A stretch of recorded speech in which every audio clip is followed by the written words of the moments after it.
احنا بنبتدي حياتنا من حيث انتهى الآخرين. عشان كده الكتاب بيقول انظروا إلى نهايات سيرتهم وتمثلوا بإيمانهم. فأنا شايف البودكاست ده جماله وقيمته في إنه بينقل خبرات الحياة. خبرات الحياة مش بالضرورة كلها نجاحات، بنتعلم من أخطائنا أكتر من نجاحنا.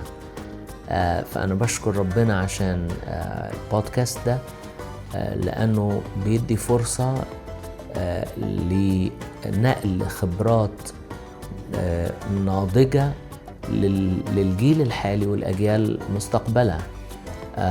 فيعني خلينا أقول المسؤول عن البودكاست بريس أون، لأنه المعركة الحقيقية هي في الذهن.